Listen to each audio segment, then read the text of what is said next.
Ka'alayim Yahweh Ba'ashem Yahushua Rakwa Kwadash.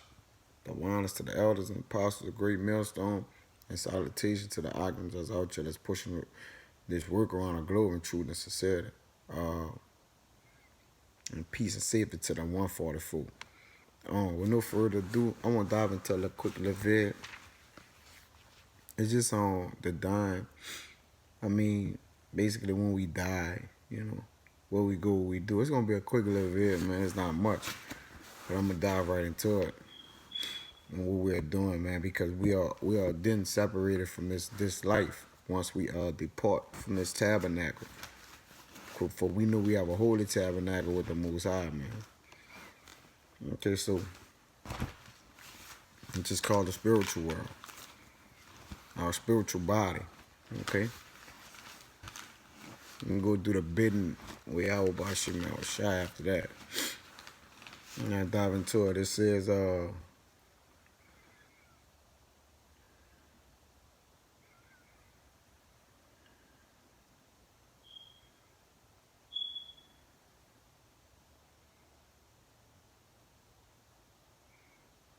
this is Ecclesiastes 9 and I'm gonna just get straight to the point 5.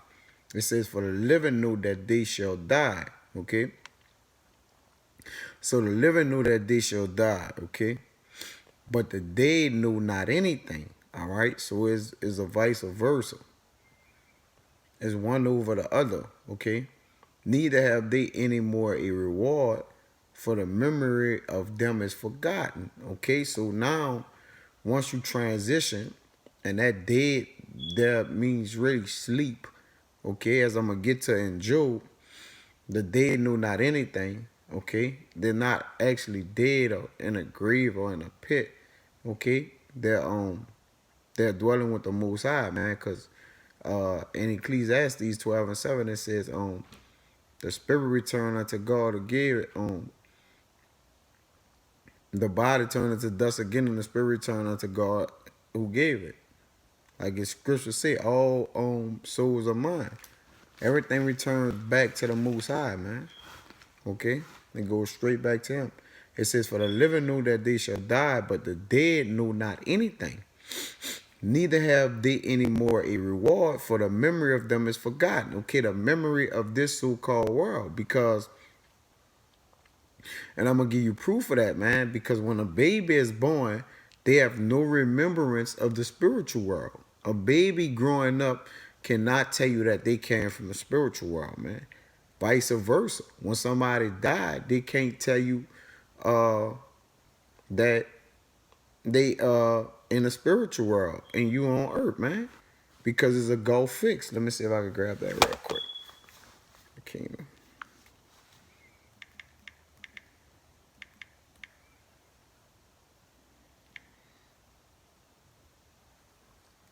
This Luke 16 and 26, it says, and besides all this,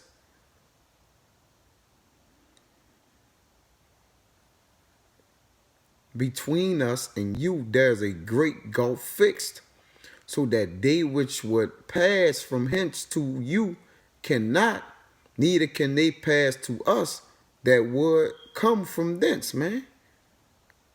Okay, so it's already set, man. Ain't no crossing over, man. So once you in the spiritual world, man, you doing a bidding of our own big brother, man. Yahweh Ba'ashem Yahushua, man. You taking your part in that, man. But you mainly wrestling, man, from this body.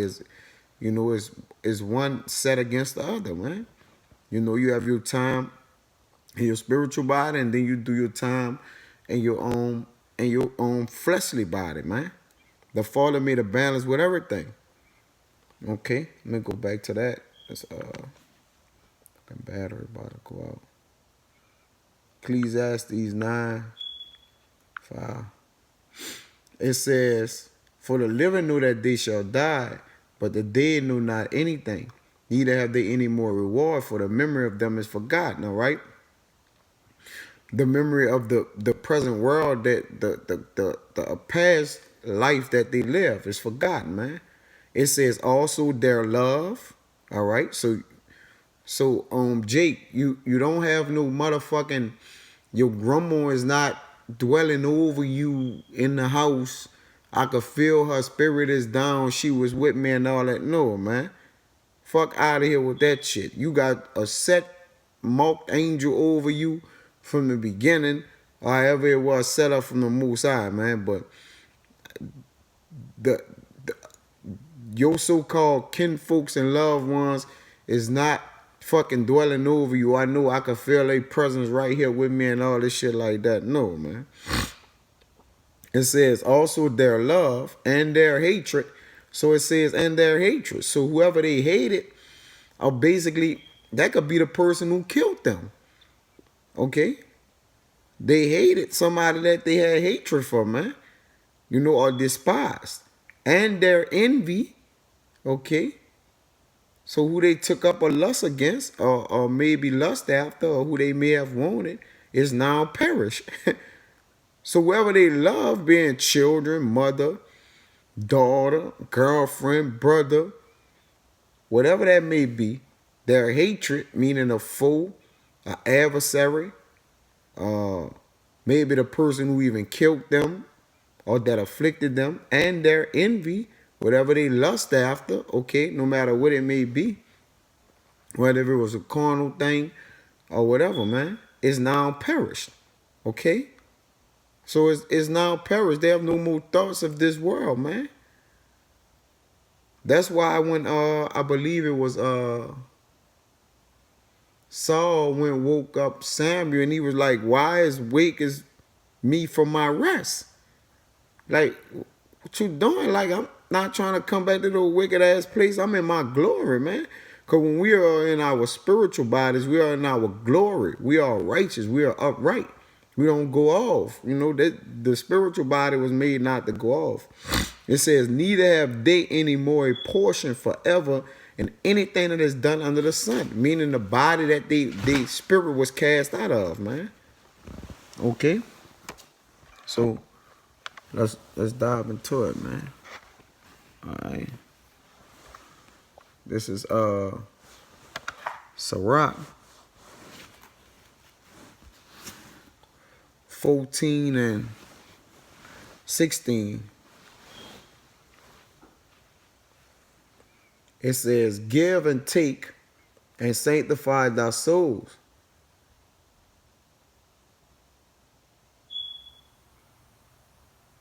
I'll read one up. 15. Sirach 14 and 15. It says, shall thou not leave thy travails into another? Which are what? Problems, man. Okay. And thy labors to be divided by lot. So that you leaving behind, man, is another person's duty to pick up on, man. You know, and those that travails, you know, from wife, children, or whoever it may be, they gonna go through growing pains, man, because you have departed from his body. It says, give and take and sanctify thy soul, for there is no seeking of vanities in the grave. So there's no delicacies in the grave, man. When you're in a pit, man, it's a crossover, man. You the same delicacies of this life, you know, is not the same as the spiritual world, man. It's completely different. That's why when Paul was in a trance, he couldn't utter. Like he said, I couldn't tell if there was a well or death. You know, like I really didn't know, because it's a carbon copy. The world, this so-called world in the heavens, man. But the heavens is way much more greater than this, man. It says, all flesh waxeth old as a garment, for the covenant from the beginning is, thou shalt die the debt. Well, I want to really read 16, not 17 too. All flesh waxeth old as a garment, for the covenant from the beginning, thou shalt die the debt. Okay, I'm going to jump down to 19. It says, every work rotted and consumed it away, and the work of thereof shall go with them, man. So, you know, as you come, as you go, bro. You know, real quick. Let me get into this Job real quick. Just catch, you know, a few things that's going on. This Job 3. I'm going to start from 11. It says, why died I not from the womb? Why did I not give up the ghost when I came out of the belly? Okay, so Job was just wanted to just get the fuck from what was happening from him. So he basically about to explain the spiritual world in a sense. It says, why did the knees prevent me? Or why did the breast that I should suck? For now should I have lain still and been quiet. I should have slept. Okay? That's death. All right? And then had I been at rest. Slept and death is synonymous, man. With basically resting, man. With kings and counselors of the earth which built desolate places for themselves. Or with princes that had gold who filled their houses with silver. Or as a hidden untimely birth I had not been, as infants which never saw light. Okay? There the wicked cease from troubling, and there the weary be at rest. So if you had a weary, long-suffering life, man, you know, shot up in jail, all sorts of things like that. Now you at rest, man. That shit ain't happening no more. You are freed from that, man. You are free from these chains of darkness, man. You basically have put on light now. You have been woken up to the light, because right now we are basically asleep. We are sleeping these bodies, man. It says, there the prisoners rest together. They hear not the voice of the oppressor. Nobody oppressed up there, man. It's order up there, man. The small and great are there, and the servant is free from his master. Nobody's in subjection up there, unless they under the subjection of Yahweh Ba'ashem Yahushua, which everybody under the sun, everything that's under the sun is in subjection to Yahweh Ba'ashem Yahushua. It says, wherefore is light given to him that is in misery, and life unto the bitter in soul, man. But, you know, and that was all I wanted to go into, man. I didn't want to really do a quick vid, man. But ain't no God, none of your family members, God and angels over you. Case in point, man, if God be God and shit, your wife die, you're like, oh man, my wife right here. Oh, well, you died and your wife right there with you, man, and she get another man and she having sex with that man. You think you right over her watching her, man? Stop it, man. Jake be in fucking La La Land, man. We gotta wake up and understand the difference between the two, man, and not being a betwixt, you know. So with that, man, I just want to dive into a few scriptures, man. And there's most scriptures could probably grab, man, but I'm gonna end it on that. I just wanted to keep it short and sweet. So Akams that was out there, I hope, Lord willing, I hope that was edifying. Let me see. Shalom.